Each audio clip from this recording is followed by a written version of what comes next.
One word that describes Transport Group is challenging. In a good way. Really interesting, complex, and beautiful works of art. There's always something new about the production. Each production is kind of like a gem. Either it's cast in a unique way, it's not in a box, being done in a space that's unique. It's a classy operation. It's so adventurous. It's just got a lot of class. What really makes us tick? Honesty in the work. What's really underneath? They take risks. atmospheric theater. We don't get a chance to do that very often, you know? It was like getting on a great horse that's wild and stampeding, but you know you're safe on it, and so you just go on and enjoy the ride.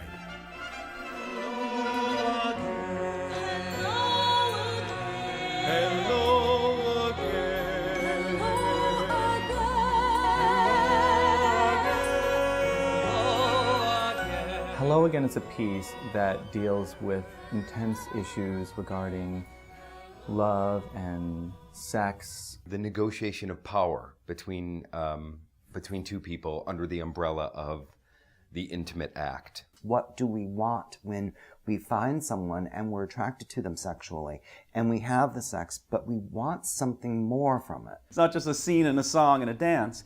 We were, engaging in sexual acts and having these confrontations and encounters with partners and weaving through time in the century and different characters. Practical lighting, not a real set. Acoustically, you didn't know. So it felt like it was this experiment. We decided to try an idea of putting the audience at round tables around the rooms, but the actors were around all the tables and on top of the tables, as if we were presenting it to the audience like a feast, this kind of sensual, unbelievable sensory experience that is this musical, and putting it right in front of them. It was so incredibly intimate that you couldn't help but connect in a deep emotional way to the stories. It caused everyone who was in the audience to really be a part of what was happening in a more active way, I think, than when it's just a traditional proscenium audience. And it was done acoustically, which was the most exciting aspect of that show. Doing Hello Again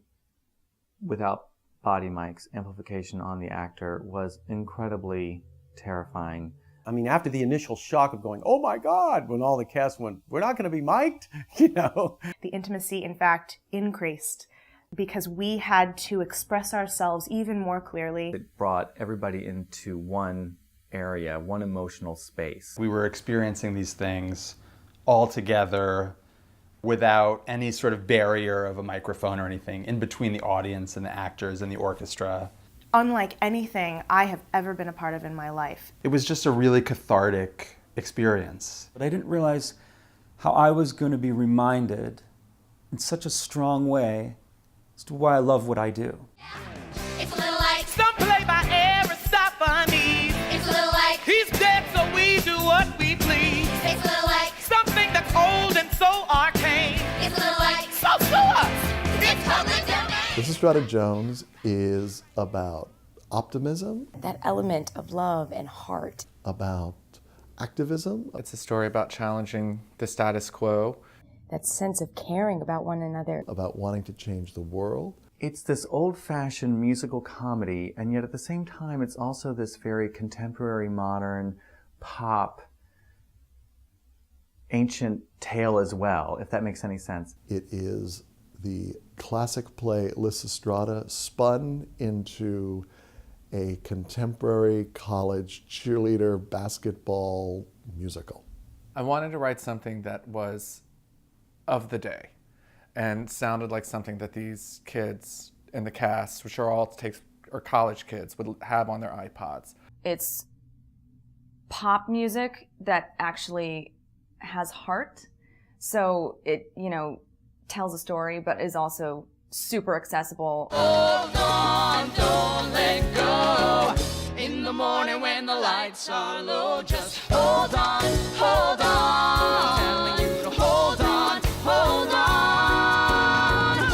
And what Lewis did was he wrote a great score that functions in a very beautiful theatrical way while also being pop. So it's almost like you're listening to the radio, your favorite songs on the radio, and you're going to the theater.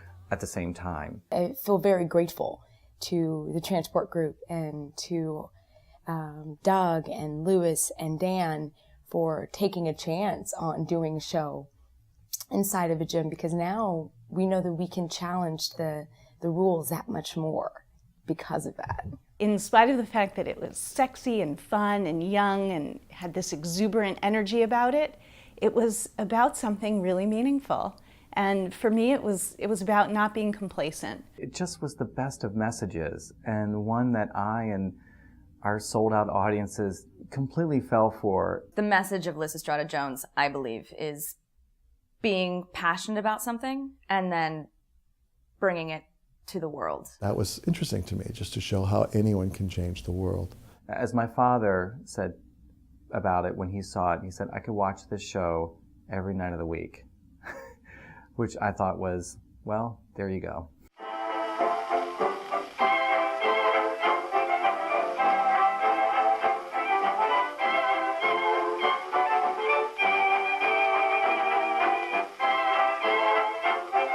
The Patsy is a living room romantic comedy from 1925. Full of these living room explosions of temper and scandal. The principal character is the younger sister, the less loved, supposedly less beautiful sister, who's pining for her older sister's fiancé. The Patsy came about because I'd always wanted to know, this is going to sound weird, I'd always wanted to know what would happen if a theater was doing an old play, an old American play, an old chestnut, and for some reason, none of the actors showed up at the theater, and the one stage manager decided that he could do the play and play all the characters. We decided early on that this needed to be a play in motion. And how do you play a scene with 2 or 3 or 4 or 5 or 6 characters on stage all at the same time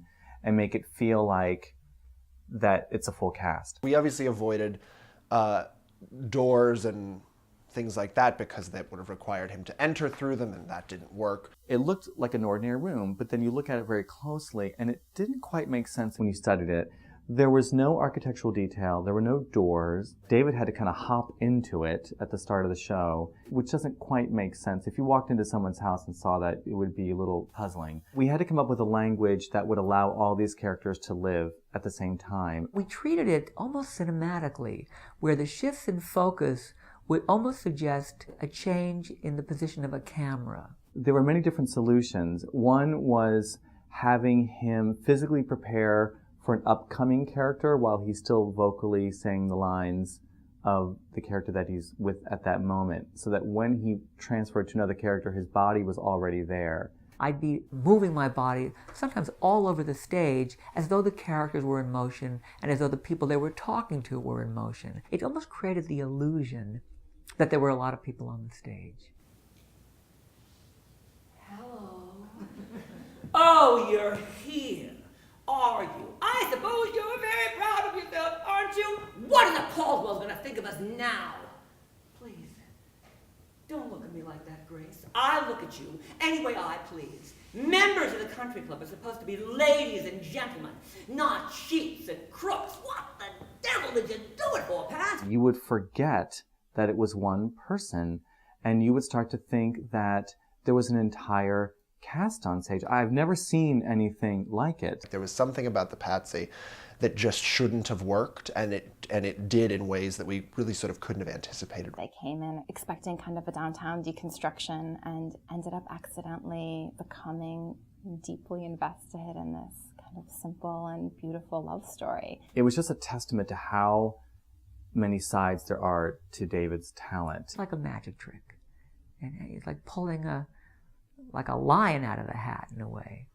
And I think it was really a joy to do it.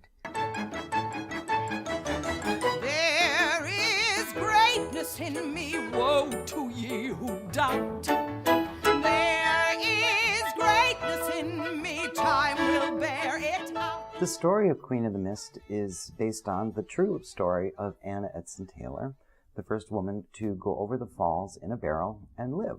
She designed a barrel herself that kept her safe and made her stay alive. She was not of her time and a brilliant, misunderstood artist. I would describe Michael John's score for this show as incredibly sort of Americana, a little bit of different styles of all sort of the time frame, but yet they're very much Michael John's. Michael John's work is not afraid of approaching the borderline of opera and those things that are not light entertainment. There are two elements that always kind of rose to the surface for me. There's this very vaudevillian or traditional aspect to it, Americana, turn of the century. And then there's this other voice in the show that's very ahead of its time, very modern sounding, very edgy, like a deep psychological portrait. I felt like that theme of duality, the two sides of things, that how something can be two things at once, for me helped define the design. The two audience banks, the two little stages on either end, and this one character at the center of it all. It's truly breathtaking. It's so simple, and because it is so simple, it allows the score, the music, to do all the work that a good score ought to do. When you allow an audience, as this production does, allows the audience to use its imagination, the rewards are so plentiful. This piece went to that place that musical theater doesn't often go, because musical theater doesn't want to deal with death and doesn't want to deal with, leaving earthly cares behind. That moment at the end of Queen of the Mist, when Annie finally dies and steps up from her chair and tells us what it felt like to go over the falls, for me was one of the most moving and pure moments in theater that I've seen or been lucky enough to work on in my career.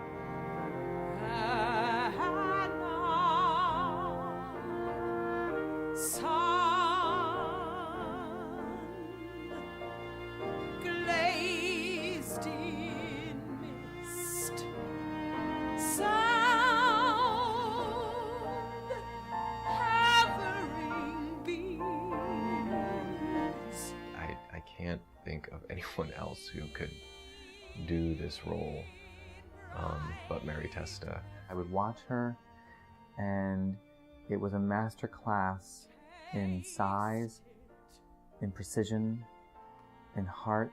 As an artist, to be sort of sharing space with someone who is doing something like that on a daily basis is incredible. And she really does tell the truth. It spoke to all of us in a very personal way.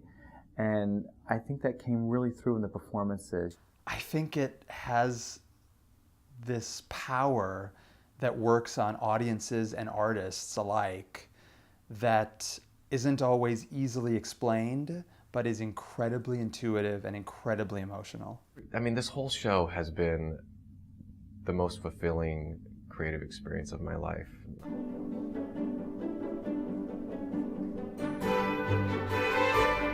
I think every time the audience walks into the room at a Transport Group show, they are transported. You never know exactly where you're going to be physically next. It's never what you expect.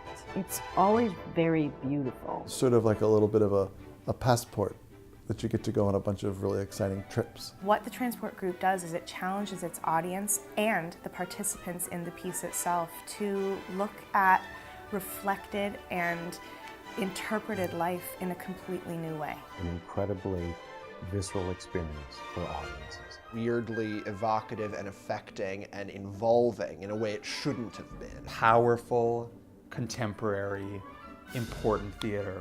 Absolutely timeless. You know, in the Olympics when they come down that hill and go up and then they're flying in the air, that's kind of what it feels like. They just want to create good theater. The best artistic experience one can have.